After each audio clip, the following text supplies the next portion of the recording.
that the telephone line doesn't allow, obviously, for the uploading of video or photographs. This website does allow for that, and our partnership with the FBI, which has been excellent throughout the evening, they quickly stood up this resource to allow us to comb through additional evidence or tips as they may come in.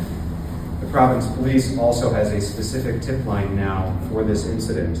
That phone number is 401-652-5767. Again, that's 401-652-5767. That's the Providence Police tip line specifically for this incident.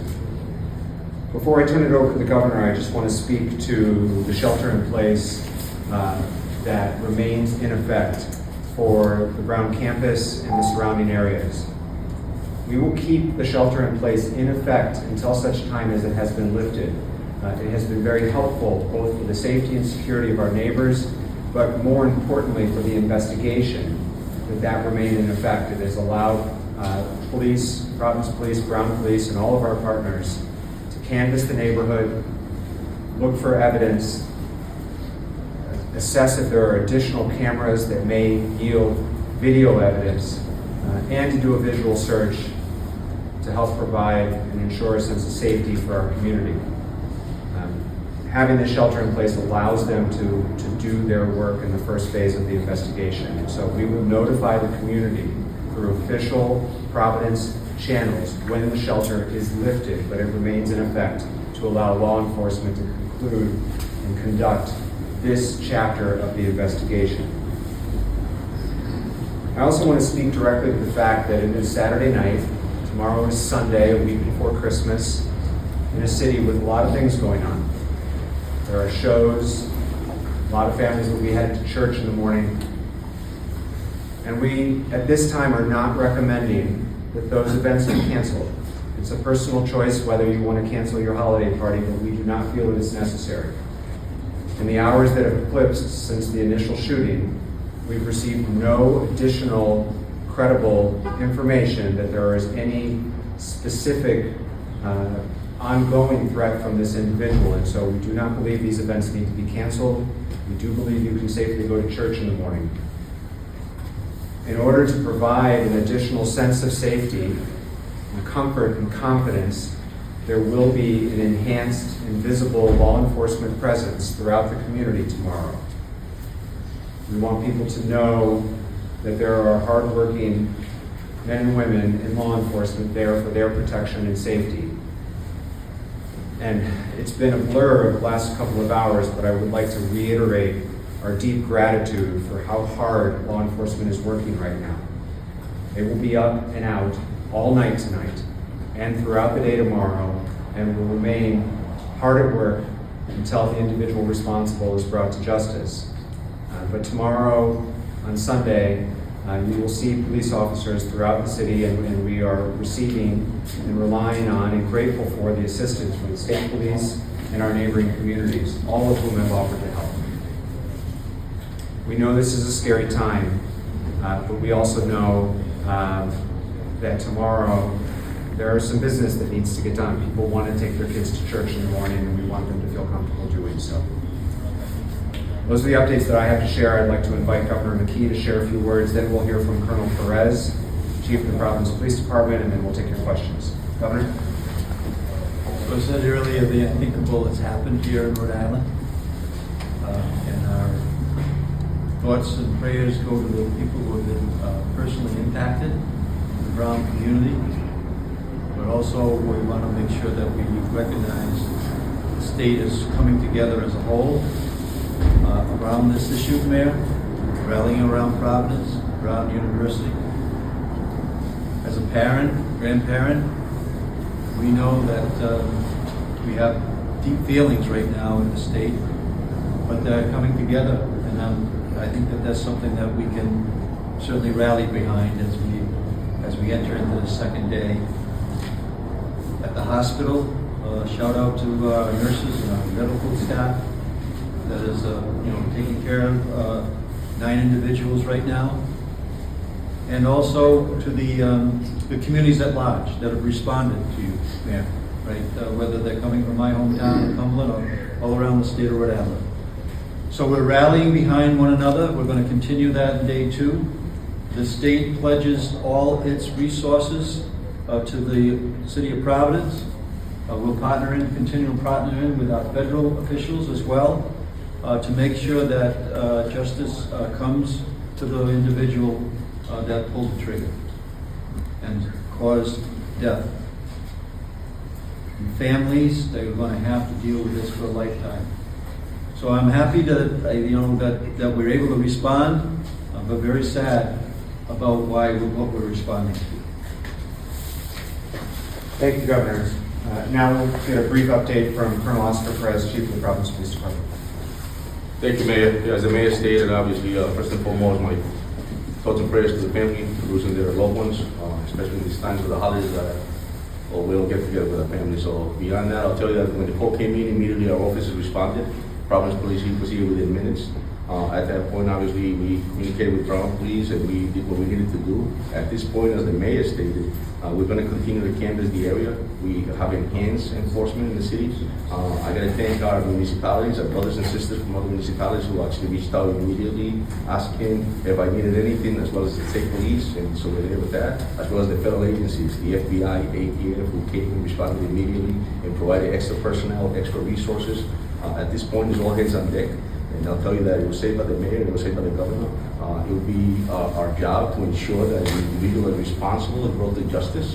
I think as a father, as a brother, as an uncle, I think that we're going to bring justice and sort of relief to these families. And my heart goes out to them. I'll tell you that the mayor mentioned about the shelter in place. It's important to keep that in mind. These are fluid, dangerous situations. And we need to make sure that operationally the police department can do their job. That's canvassing the area, identifying suspects if we need to, continue to stop vehicles if we need to. At this point, we want to make sure that everyone's safe. And then once we realize that that's the case, we'll make sure that that's lifted. Again, I thank the officers of this department that stepped up immediately and quickly. Do I wish that we would have been here prior? Absolutely. But I know for a fact the special response unit was here. Our task force was here, narcotics was here. Everyone that was working, including the commander, who drove here immediately. It goes without saying that this city is well protected and will continue to be well protected, and we'll continue to ensure that we do what we need to do to bring those people to justice. And I thank the mayor for the support and everybody else that's here for that. So, Colonel, yes. can I ask a question? Yes, So, go ahead, John. just so we're clear, Yes. this individual goes into this classroom, this building, fires, and then exits. So nothing else on the campus. Resources they have in the building so that we can utilize to find the evidence that we need to follow and identify those individuals. One quick follow-up. When you look at that video, Yes. he's going right down Waterman, comes up Hope Waterman. What does that tell you? He seems fairly calm. He's not running. He's walking at a brisk pace. Your background, what does that tell you about this suspect? I'll tell you this individuals you see are nationwide. You never think it will happen here in the city of Providence, but that's the dynamic actions that they do. And it's exactly what you saw, and it's something that we have to investigate further to figure out who this individual was. But we'll take that into account. Go ahead, Pat. Chief, could you reach out to the Spanish-speaking community and give us some type of words so we can direct it to those folks? Yes, I'll say in Spanish. Muchas gracias, verdaderamente, mis condolencias con las personas. Es muy importante darles a las familias que perdieron sus hijos, sus hijas y también los que les pasó algo esta noche. Pero quiero que entiendan que el Departamento de la Policía de Providence va a continuar haciendo lo que necesitan hacer. Estamos acá con las diferentes agencias federales y también con otras municipalidades haciendo lo que necesitamos para identificar este individuo que fue el responsable, y también el alcalde dio diferentes tip lines que las tienes en la website de la Policía de Providence. Te las puedo dar, que el número es el 401-652-5763, y ese es el Departamento de la Policía de Providence. Y también el FBI tiene otro website en el cual, si tú tienes cualquier tipo de evidencia, como cualquier tipo de fotos o cualquiera que tú quieras que pase importante, lo puedes mandar al departamento, al website que es la fbi.gov, la raya de atrás, Brown University Shooting. Ahí puedes encontrar. Si necesitas más información, llama al departamento que ahí te la vamos a dar. Muchísimas gracias. Thank you, just pretty much. Just go ahead. Is there a helicopter being used for the At search? this point, no, but I'll tell you that we have the resources that we need and equipment that we need based on the technology that we recently purchased with the assistance of the mayor to make sure that the department can provide those resources. Go ahead. Ron sent out a map of the perimeter for the shelter in place. How did that location come to be, and what information do you have to have that perimeter for this shelter in place? So this is fluid, right? And that's where it happened, that's where it's maintained, that's where the department is concentrated. That's where we want to make sure we have operational control of that area.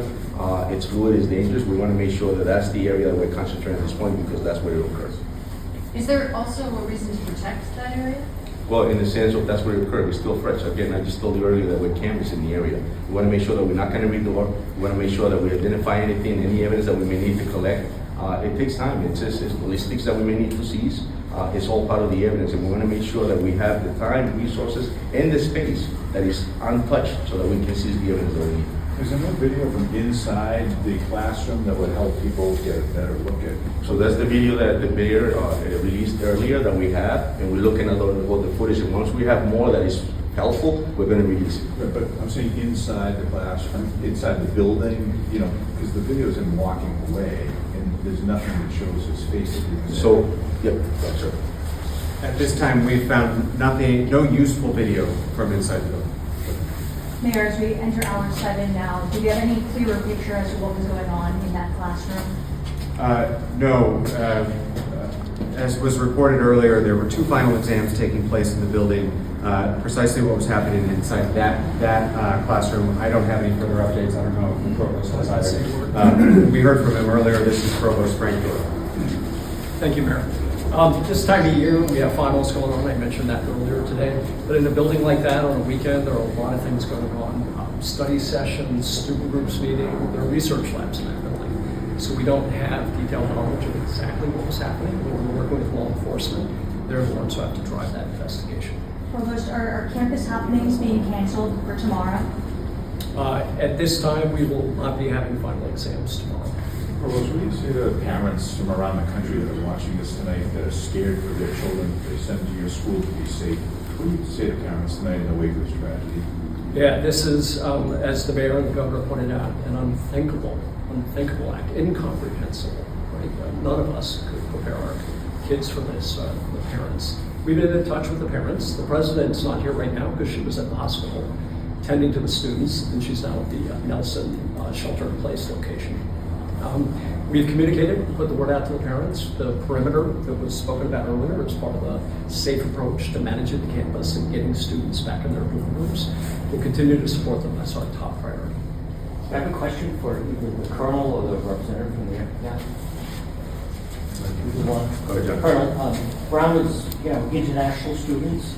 Have the airports been alerted? Is it possible right now someone is at an airport and they maybe notice someone suspicious? It could be a Brown student that committed this and is flying back to wherever they're from. So we're working very closely with different agencies, as I mentioned, as well as the state police and every other, whether it's the airport, RIPTA, or any other Amtrak, anyone else that we think that they know already, and also we're following up, detectives following up with information if needed. We're checking everything that we can. That's part of our job and our mission, and we'll continue to do it. That's as you know, the city was the crime rate was down, obviously, as you know, and I really got faith on my detectives and our detectives in the Providence police. So we'll continue to do what we need to do to inform everyone and request the assistance from others if we need to. And it's safe to say the gunman is not a student because he's in his 30s? Is that a fair statement? So I'll tell you that we have someone of interest in that video, but that's all we have at this point. So I can't elaborate on anything else. I think it's possible. Yeah, we don't know whether the individual suspect or not. In that video, it's hard to see the shooter's right hand. We believe he's holding something. You've seen the video just like we have, and so the video unfortunately does not disclose as many identifiable or detailed features as we would like, which is why the investigation is ongoing, looking for additional footage, pictures, video that might help enhance our investigation. It's just impossible to say. So, as I mentioned, Pat, last question. Last question. Two quick notes from the gentleman from the FBI. Is the head of the FBI, Mr. Patel, aware of this, and what resources do you plan on bringing? Oh, absolutely. Ted Dock, Special Agent in Charge of FBI Boston, which covers Rhode Island. Yes, we brought every resource to bear here. We have tactical individuals here, we have investigators, we have intel that also has integrated with the locals here as well. We have also a reconstruction team flying in from DC to also be a part of that scene to help figure out maybe what happened there. We have evidence response team here as well. And so we have the full breadth of the FBI integrated into this team to try to find out what has happened and absolutely bring this individual to justice. Do you have confidence that you'll catch this guy, or do you have a message to him tonight if he's watching? I mean, I want to make things clear, when you this community as a whole, my heart goes out to them. This is a community in which we're a part of. We have agents and staff and analysts that live in this community. And so we have individuals, kids that go to this school here as well. And so when someone messes with this community, I think the mayor and the governor, they stated it very well, that we stick together. And so that message will be that for anyone who has committed this heinous act, we will turn over every stone to make sure that we bring this individual to justice. And as the governor mentioned at our previous briefing, the governor was called personally by the director of the FBI, offering his full assistance, and we're grateful for that. As I mentioned, we plan on this being our last update of the evening. If there is a meaningful update, we will notify you all, and we're not afraid to update you in the middle of the night, but we will ensure that it's a meaningful update. Otherwise, we will plan on reconvening tomorrow and provide updates throughout the day. Thank you very much.